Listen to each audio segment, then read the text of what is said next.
आज हम लोग क्या स्टार्ट करेंगे? आज हम लोग स्टार्ट करेंगे जुडिशरी को।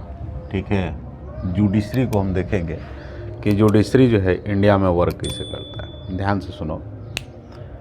इंडिया में जुडिशरी का पहले देखो, पहले क्या होता था? मोनार्की होता था। मोनार्की मतलब राजा ही जो था वो सब कुछ डिसाइड करता था, उसी के पास एग्जीक्यूटिव भी पावर रहता था, लेजिस्लेटिव भी पावर रहता था और जुडिशरी पावर रहता था। मतलब वही कानून भी बनाता था, वही डिसीजन भी लेता था और वही इम्प्लीमेंट करता था। तो ये कैसे पॉसिबल हो सकता है कि एक जो राजा, एक ही आदमी, एक ही पर्सन जो है वो जुडिशरी का भी काम करे, एग्जीक्यूटिव के काम भी करे और लेजिस्लेटिव का काम करे? इस बात को जो है फ्रेंच रिवॉल्यूशन में सबसे ज़्यादा क्या होता है, एम्फेसिस पड़ता है। उसमें आप पढ़े होंगे 10th क्लास में कि जो है 9th क्लास में कि मोंटेस्क्यू था। मोंटेस्क्यू ने इस पर स्कॉलर उसने दिया कि ये अवेयर किया लोगों का, थॉट दिया कि ये कैसे पॉसिबल हो सकता है कि एक ही पर्सन जो है तीनों काम कर सकता है। इसके बाद वहाँ पर रिवॉल्यूशंस हुआ और रिवॉल्यूशंस होने के बाद मोनार्कियल कॉन्स्टिट्यूशन इस्टेब्लिश हुआ था और इसके बाद पूरे वर्ल्ड में भी क्या हो, कॉन्स्टिट्यूशन वगैरह बनना स्टार्ट हो गया था। ध्यान देना है कि इंडिया में ये जुडिशरी सिस्टम कब डेवलप होता है? तो इंडिया में ब्रिटिशर्स जब आते हैं, उससे पहले भी राजा के पास हुआ था, लेकिन ब्रिटिशर्स जब आते हैं तो वो एक जुडिशरी मैकेनिज्म सेटअप करता है सब। अब वो कब करता है? तो वो 73 का एक्ट आता है और उस 73 एक्ट में ही बताया जाता है कि क्या होना चाहिए, एक सुप्रीम कोर्ट होना चाहिए और उसकी एस्टैब्लिशमेंट जो है कोलकाता में होती है, 74 में बनाया जाता है। और फिर बाद में आपका कॉन्स्टिट्यूशनल डेवलपमेंट होते रह जाता है। डेवलपमेंट होने के बाद आप देखेंगे कि जब हम लोग इंडिपेंडेंस हुए तो हमारे कॉन्स्टिट्यूशंस मेकर ने बहुत सारे आइडिया, फिलोसफी जो है अलग अलग कंट्री के कॉन्स्टिट्यूशन से लिया था। उसी तरह से हमने यूएसए से भी लिया था कि हमारे पास जो जुडिशरी का सिस्टम्स होना चाहिए वो कैसा होना चाहिए, इंडिपेंडेंस होना चाहिए। मतलब वो जो है उस पर किसी का प्रेशर ना रहना चाहिए, ना वो लेजिस्लेटिव से उसका मतलब रहना चाहिए, ना एग्जीक्यूटिव से मतलब रहना चाहिए। वो एक अलग ऑर्गन्स ही गवर्नमेंट का होना चाहिए। ठीक है, जैसे हम लोग देख चुके हैं कि जैसे गवर्नमेंट का ऑर्गन्स होता है लेजिस्लेटिव, एग्जीक्यूटिव, उसी तरह से ये एक जुडिशरी भी गवर्नमेंट का ऑर्गन्स होता है जो कि आपको क्या कर देता है, जो कि आपको देखता है कि किस तरह से कॉन्स्टिट्यूशंस को कोई वायलेट या कर रहा है कि नहीं कर रहा है। कोई कर रहा है तो उस पर क्या करता है, कंट्रोल करने का काम करता है। इसके बाद आप ये भी देखेंगे कि हमने जो supreme court of the India में हम लोग जो है इंडिया में अपना single system of judiciary establish किए हैं और ये हमने जो इंडिया एक्ट 1935 था उसके अकॉर्डिंग हम लोगों ने लिया है। उसमें हमने क्या बताया है कि सुप्रीम कोर्ट टॉप पे होना चाहिए और उसके नीचे बहुत सारे, जैसे इस तरह से मैकेनिज्म कुछ बनता है कि आप देखेंगे ये कि टॉप पोजीशन जो है इसका, वहाँ पर कौन होगा? सुप्रीम कोर्ट होगा, इसके बाद हाई कोर्ट होगा, इसके बाद जितने भी आपके लोअर कोर्ट्स होते हैं वो आपके लोअर कोर्ट्स इसमें अंदर। तो इस तरह से मैकेनिज्म क्या होता है, सेटअप होता है। जनरली हमारे दिमाग में क्या चलता है, हमारे माइंड में क्या चलता है? अच्छा, इसमें एक और देख लो थोड़ा सा बात कि जो सुप्रीम कोर्ट का जो इनागुरेशन हम लोगों ने किया था इंडिया में, वो 28 जनवरी 1950 में किया था।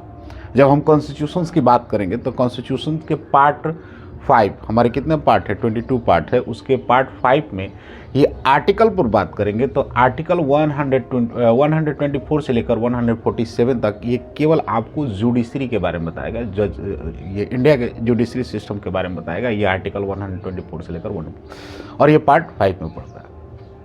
ठीक है, प्रेजेंट अभी आप देखेंगे तो प्रेजेंट आप देखेंगे कि chief justice of the India, ठीक है, और 33 अदर जज के साथ टोटल सुप्रीम कोर्ट के जज कितने होते हैं? 34 होते हैं। ठीक है, पहले ये 30 थे, लेकिन 2019 का एक्ट आया, उसमें बताया गया कि कोर्ट पर बहुत ज़्यादा बर्डन है, इसलिए इनकी संख्या बढ़ाई जाए, इसका नंबर बढ़ाया जाए, और नंबर बढ़ाकर प्रेजेंट में कितना कर दिया गया? 34 कर दिया गया। इसके बाद आप देखेंगे कि ये कि प्रेसिडेंट ऑफ द इंडिया का अपॉइंटमेंट जो है आपका कौन करता है, तो प्रेसिडेंट ऑफ द इंडिया का अपॉइंटमेंट आपका आप नहीं sorry chief justice of the India जो जिसका अपॉइंटमेंट जो है कौन करता है, प्रेसिडेंट ऑफ इंडिया करता है। प्रेसिडेंट ही हमारे chief justice of the India के करते हैं। और जितने भी जज हैं, मान लो ये तो चीफ जस्टिस का है, इनका जो है अपॉइंटमेंट इनके क्या होगा, इनके सलाह पर, कंसल्ट पर सुप्रीम कोर्ट और हाई कोर्ट के अदर जजों की भी क्या होती है, अपॉइंटमेंट की जाती है। तो ये कुछ मोटा मोटा बात था, फैक्ट थे जो आपको क्या करना है, आपको दिमाग में रखना है। अब आते हैं हमने मेन सिलेबस पर। हम लोग के क्या है जुडिशरी में, जुडिशरी में हम क्या देखेंगे कि जनरली हमारे माइंड में क्या चलता है, जुडिशरी का मतलब क्या होता है कि जो भी हमारी आर्बिट्री है, आर्बिट्री का काम करता है। जो भी हमारे डिस्प्यूट्स है, चाहे वो हमारा डिस्प्यूट इंडिविजुअल हो और चाहे वो डिस्प्यूट हमारे क्या हो, प्राइवेट पार्टीज का हो, इनके क्या करना है, इनके भी जो भी डिस्प्यूट्स है, इन डिस्प्यूट्स को में आर्बिट्री करना, यही हमारा क्या होता है, जुडिशरी का वर्क होता है। मेन यही हम लोग सोचते हैं, लेकिन ऐसा कुछ नहीं है। जुडिशरी जो है गवर्नमेंट का एक इम्पोर्टेंट ऑर्गन्स है, ये इंडिविजुअल के साथ, तो ये क्या है जी, ये जुडिशरी जो है इम्पोर्टेंट रोल प्ले करता है, या कह सकते हैं इंटरप्रेटिंग करेगा और प्रोटेक्टिंग करेगा किसको, हमारे कॉन्स्टिट्यूशंस में। ये कैसे करता है, तो आप ध्यान दीजिए, जैसे कि मान लो कोई एग्जीक्यूटिव मेजोरिटी के साथ है, वो क्या करेगा कि कॉन्स्टिट्यूशंस में थोड़ा बहुत क्या करेगा, अननेसेसरीली या रॉन्ग वे में उसमें अमेंड करना स्टार्ट कर देगा, और अमेंड करके उसको क्या कर देगा, इंप्लीमेंट कर देगा। अब ये बात ये कॉन्स्टिट्यूशंस के अगेंस्ट में जाकर हो रहा है, अकॉर्डिंग टू कॉन्स्टिट्यूशंस ना होकर अगेंस्ट द कॉन्स्टिट्यूशंस उस लॉ को बना दिया गया।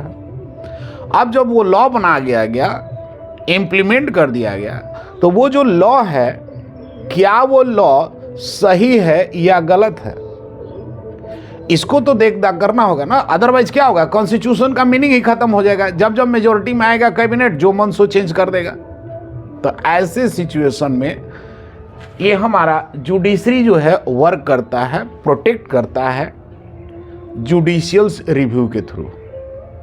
यानी जैसे मान लो अभी आपका जैसे ईडब्ल्यूएस है, ईडब्ल्यूएस लाया गया, ईडब्ल्यूएस को लेकर बहुत सारे लोगों ने पीआईएल दायर करके रखा है। अब ये पीआईएल दायर हुआ है, तो पीआईएल में क्या होगा, उस पर जज जो सुप्रीम कोर्ट के जज हैं, बेंच का डिसीजन करेगी, जितना बेंच उसको डिसाइड करेगा, वो बेंच पर जाएगा और इसके बाद उसमें चेक किया जाएगा कि क्या ये ईडब्ल्यूएस इकोनॉमिक वीकर सेक्शन जो हमने रिजर्वेशंस दिया है, क्या ये कॉन्स्टिट्यूशंस के अकॉर्डिंग है या नहीं है। क्या ये कॉन्स्टिट्यूशन का जो बेसिक स्ट्रक्चर है, जो केशवानंद भारती से निकल गया था, क्या ये बेसिक स्ट्रक्चर्स को फॉलो कर रहा है कि नहीं कर रहा है, क्या उसको तो फॉलो नहीं कर रहा है क्या। अगर फॉलो करेगा तब तो ठीक है। जैसे रिजर्वेशन के बारे में क्या कहा गया है कि रिजर्वेशन जो है मेनली जो इकोनॉमिक्स रूप से, सोशल रूप से बैकवर्ड हो, उसी को क्या देना है, रिजर्वेशन देना है। तो क्या ये क्राइटेरिया फुलफिल हो रहा है कि नहीं। अगर फुलफिल हो रहा है, बेसिक स्ट्रक्चर को नहीं क्या बोलते हैं, बेसिक स्ट्रक्चर को फॉलो कर रहा है, तब तो इसको हम वैलिड करेंगे। अदरवाइज वो जुडिशरी उसको क्या कर देगा, नॉन वैलिड कर देगा कि ये ईडब्ल्यूएस क्या है, गड़बड़ है। ठीक है, तो इस तरह से क्या करता है, इंटरप्रेटिंग का भी काम करता है और प्रोटेक्टिंग करने का भी काम करता है ये। फिर आप देखेंगे कि judiciary is a very important for protecting our rights. हमारे राइट्स होते हैं, कॉन्स्टिट्यूशन ने हमारे पहले 7 फंडामेंटल राइट्स दिया था, लेकिन एक जो है प्रॉपर्टी जो राइट था फंडामेंटल, उसको बाहर कर दिया गया। अब प्रेजेंट में हमारे 6 क्या है, फंडामेंटल राइट्स है। क्या ये हमारे फंडामेंटल राइट्स को क्या कर रहे हैं, इनवैलिड करने का तो प्रयास नहीं न कर रहा है कोई।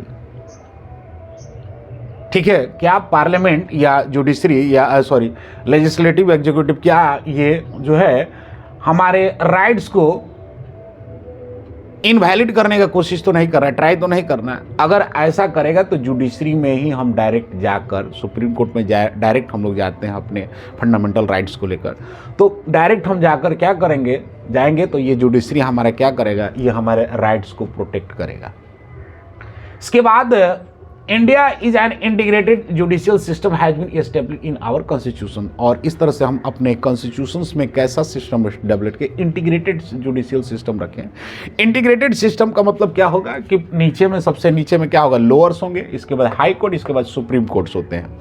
ठीक है, यानी एपेक्स पर कौन होता है, सुप्रीम कोर्ट, और जो बॉटम में कौन होता है, लोअर कोर्ट्स होते हैं। तो इस तरह से। अच्छा, दूसरा चीज, जब भी मान लो कोई केसेस फाइल होते हैं तो भी, तो आप कुछ केसेस छोड़कर आप नीचे से ऊपर जाएंगे।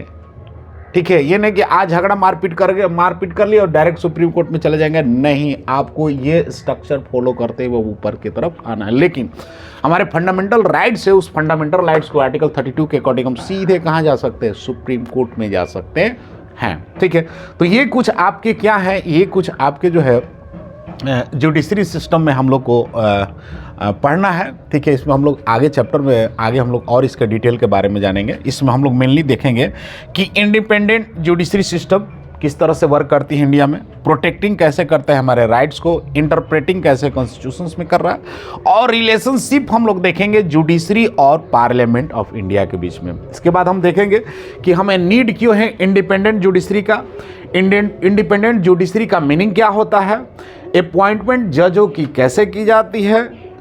अब अपॉइंटमेंट हो गया तो हम उनके रिमूवल पे भी देख लेंगे कि किस तरह से रिमूव करना है। देखो, अपॉइंटमेंट तो डायरेक्ट है, क्या करते हैं, अपॉइंटमेंट जो है हमारे प्रेसिडेंट ऑफ इंडिया करता है, लेकिन हमारे कॉन्स्टिट्यूशंस मेकर ने इनके रिमूवल्स को लेकर, यानी चूंकि हमको इनको इंडिपेंडेंट देना है ना, इंडिपेंडेंट वर्क करे, ये किसी के कंट्रोल में ना रह के करे। अगर कंट्रोल में कार्य करे रखेंगे तो फिर तो वो प्रॉब्लम्स क्रिएट हो जाएगा। तो इंडिपेंडेंस वर्क करे, इसके लिए हम क्या करेंगे, इसको ईजिली हटा तो नहीं सकते हैं, तो इनका रिमूवल भी बहुत ही क्या होता है, कॉम्प्लेक्स होता है। ठीक है, बहुत ही कॉम्प्लेक्स होता है, इसको हम लोग डिटेल्स में देखेंगे। इसके बाद स्ट्रक्चर ऑफ द जुडिशरी हम लोग देखेंगे, jurisdiction of the supreme court के अंदर कौन कौन से आते हैं, कुछ स्पेशल पावर भी दिए गए हैं। ओरिजिनल जुरिडिक्शंस क्या होता है, रीड्स हम लोग देखेंगे, एप्लिएट जुरिडिक्शंस, एडवाइजरी जुरिडिक्शंस। ठीक है, जुडिशियल एक्टिविज्म, ये भी इंपॉर्टेंट टॉपिक्स है। इसके बाद हम लोग देखेंगे जुडिशरी और पार्लियामेंट के बीच